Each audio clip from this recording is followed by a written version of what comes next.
¿Qué día es hoy? 19 de abril, muy bien. 19 de abril. Quiere decir que si siguiéramos con el calendario juliano, sería hoy 6 de abril. Porque vamos a tener esta noche una charla largamente prometida y siempre diferida, que es la de los calendarios. Vamos a ver cómo es este asunto. ¿Cuándo empieza la humanidad a medir los tiempos? Bueno, qué sé yo. Seguramente la primera unidad de medida ha sido el día, que es aquel fenómeno cuya repetición se nos hace más patente de forma inmediata.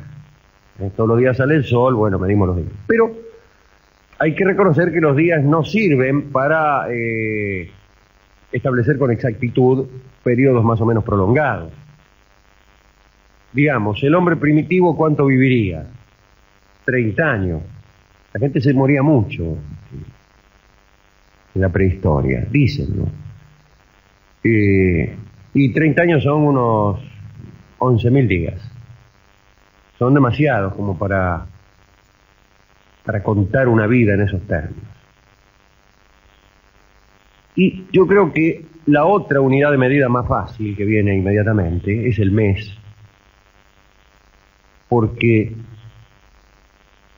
las fases de la luna, es decir, aquel tránsito que hace la luna desde su aparente ausencia en la luna nueva hasta la plenitud de la luna llena y su regreso, dura 29 días y medio, y cualquiera puede ver que eso es constante.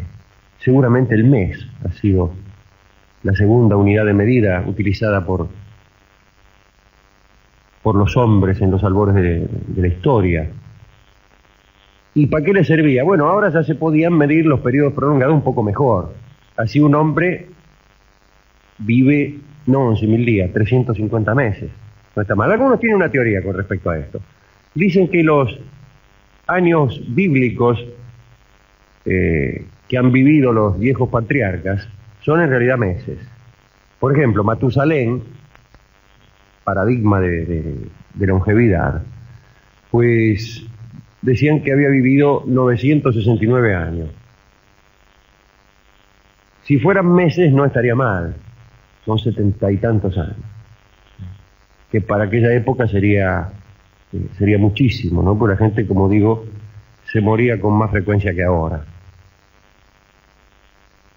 No, en realidad se moría lo mismo que ahora, a muerte por cabeza, ¿no?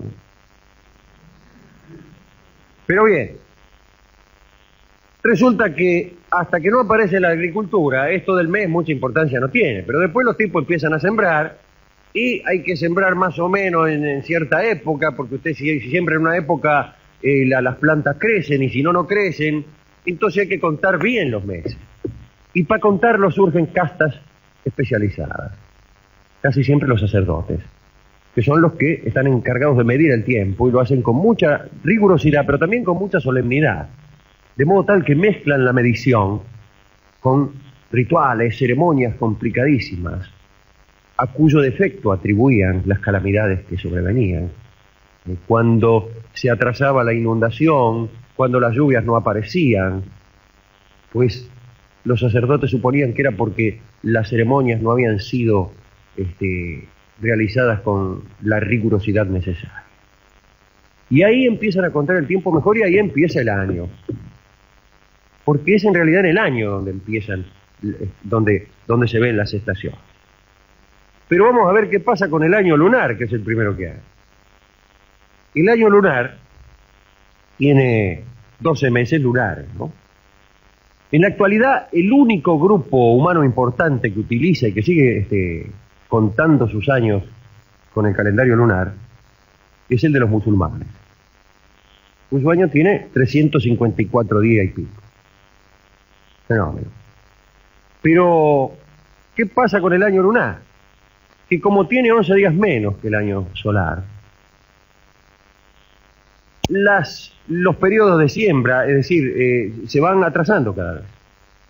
Imagínese que usted tiene que sembrar siempre en una misma fecha del año solar. Si lo cuenta conforme al año lunar, esto va produciendo se va corriendo la fecha y usted va a empezar a sembrar cada vez más tarde. Esto lo descubrieron los egipcios, que en realidad dijeron, este año lunar no sirve, y empezaron a contar por un año que era solar, pero porque resulta que el Nilo desbordaba cada 365 días, sabiamente el río. Un pequeño cálculo acerca del año lunar musulmán. En este momento yo, si no me falla el cálculo, creo que es el año 1411 del calendario musulmán, que empieza a contar en el año 622, año de la Égira, que es la huida de Mahoma. Y que no es tan fácil, no hay que restar a la fecha 622, porque como se trata de años lunares, que pierden cada año 11 días, imagínese usted el lío que es. Pero alguien hizo un cálculo según el cual, gracias a estos 11 días de menos que tiene el calendario musulmán, en el año 20.874, los años cristiano y musulmán van a tener el mismo nombre, ¿no? Será una buena época para establecer toda clase de acuerdos. Después aparece el año mezclado que utilizaban los babilonios, ¿no? Que era un año donde cuando se atrasaba mucho le metían un mes en el medio, y casi todos los pueblos agarraron esa manera, entre ellos los romanos. Ahora, ¿qué pasa? Los romanos no tenían sacerdote para contar los años, pero sí tenían políticos que eran electos. Y entonces calculaban el año conforme les convenía. Si su partido estaba en el poder, contaban un año largo. Y si no, lo contaban corto. Bueno, se había armado un jarabe que ya no se sabía qué día era en Roma. Mejor dicho, se sabía qué día era, pero usted estaba en verano y caía la nieve, que para qué le voy a contar. Bueno, hasta que vino Julio César. Julio César había ido al Egipto, justamente, y había visto cómo medían los sacerdotes del Egipto, que medían con el Nilo. Tenían un pequeño error, porque resulta que el año no dura 365 días, sino que dura 365 días y un cuarto. De modo tal que el Nilo se iba inundando un poco más tarde cada año, un cuarto de día cada año, que no es mucho.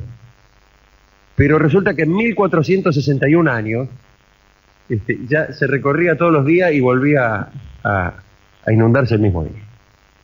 Período sótico le llamaban, ciclo sótico le llamaban, porque Sotis era el nombre de la estrella Sirio, aquella que coincidía al principio de cada ciclo con la salida del sol. Pero esa es otra historia. Bueno, entonces vino Julio César y dice, no puede ser, viejo, acá estaba atrasado 80 días más o menos el calendario. Quiere decir que cuando el calendario decía que era el día de la primavera, estábamos en cualquier otra estación. Entonces dice, bueno, se terminó, dice Julio César. Desde hoy yo me traje acá un muchacho de Egipto y se trajo un astrónomo que se llamaba Sosígenes. Y empezaron a sacar la cuenta, que yo fenómeno. Dice, acá lo que pasa es el cuarto de día ese. Primero, el año 44 antes de Cristo tuvo 445 días. Le metió días, pero de sobrado. El año de la gran confusión, le llamaban los romanos. Y después estableció el sistema de los años bisiestos. Bisiestos porque el sexto día antes de los idus era doble, bisiesto. Y todos contentos. No, dice, qué fenómeno este Julio César, dice. Ahora vamos a tener, cuando es primavera, cuando es verano, cuando es invierno, y todos vamos a saber de qué se trata. Pero hasta ese calendario tenía un pequeño error, caramba. Porque resulta que, fíjese, que el día no mide, el año no mide 365 días y 6 horas, sino que dura, mejor dicho, estoy confundiendo el tiempo y el espacio, que dura 365 días, 5 horas, 48 minutos y no sé cuántos, y 46 segundos. Quiere decir que a cada año le estamos choreando 11 minutos y 14 segundos. Que no es mucho tampoco, pero que a lo largo de los años va sumando. Y se empieza también a aflojar la disciplina de los solsticios y de los equinoccios. Me gusta como lo dije. Y con los años empiezan a suceder estas cosas. Primero, digamos, el equinoccio vernal es el 21 de marzo. Y después se atrasa. Y ya en el año 1200 y pico estaba Roger Bacon, a quien ustedes conocen, que le envió una carta al Papa Urbano y le dijo, mire, que ya estamos atrasados 8 días. El equinoccio ya no es el 21, sino que es 8 días.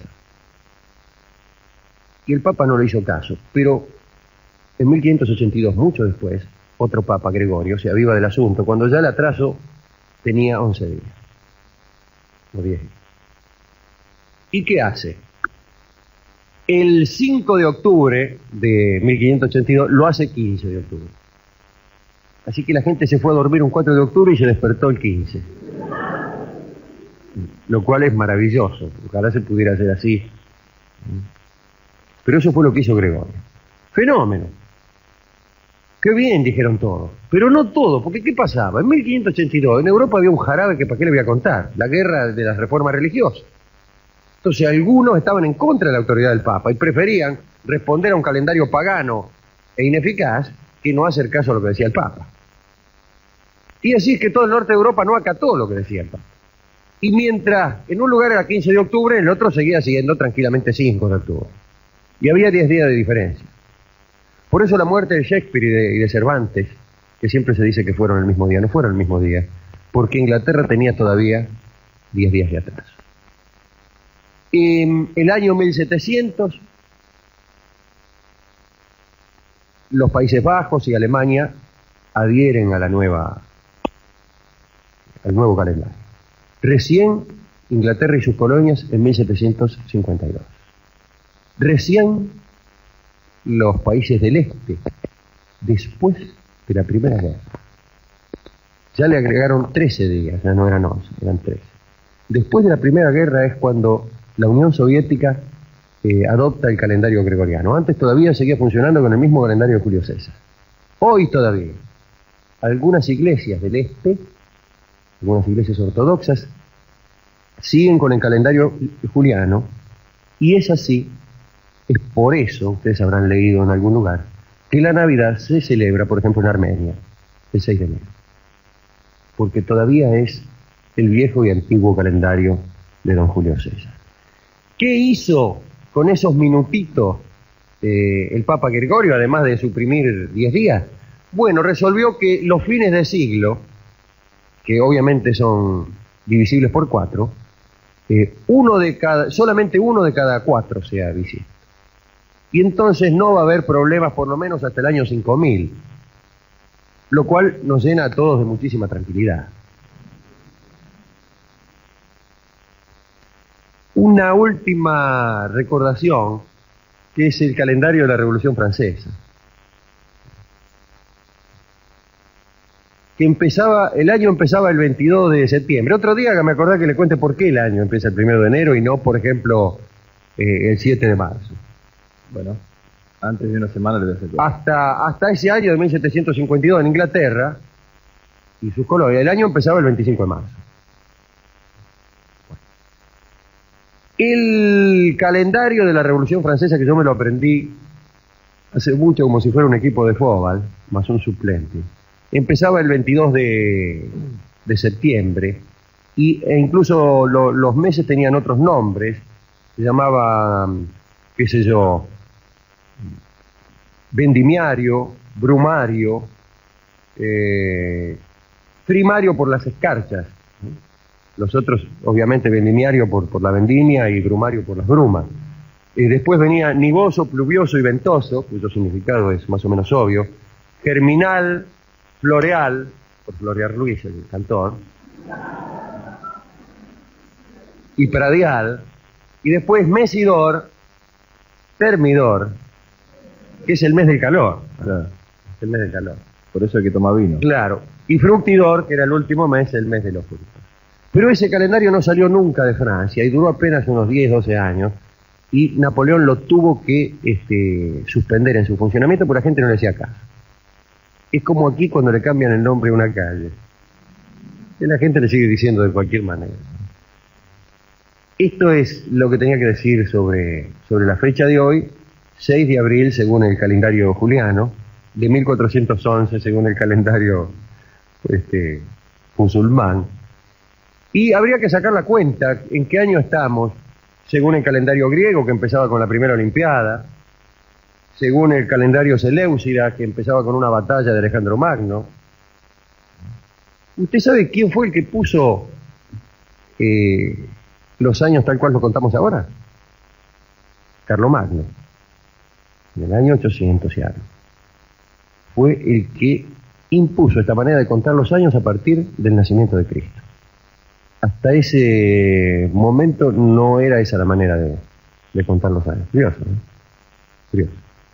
Bueno, quedan algunas cosas interesantes por decir, pero por ahí no las decimos nada. Sin saber muy bien en qué día estamos, cosa que pasa de todas maneras, ¿no? Y sin saber tampoco qué ventaja hay en saber en qué día vive uno. ¿Sabe que tenemos, quiero decir algo, tenemos un calendario caprichoso además, porque cuando los romanos hicieron el calendario juliano, lo lógico hubiera sido hacer, qué sé yo, póngale 7 meses de 30 y 5 de 31. Le daba 365 días. Pero no, hicieron como ahora. 7 de 31, 4 de 30 y 1 de 28. ¿Y por qué hicieron esto? Porque creían que febrero traía mala suerte. Y yo creo que tenían razón. Vamos a escuchar el primer tema.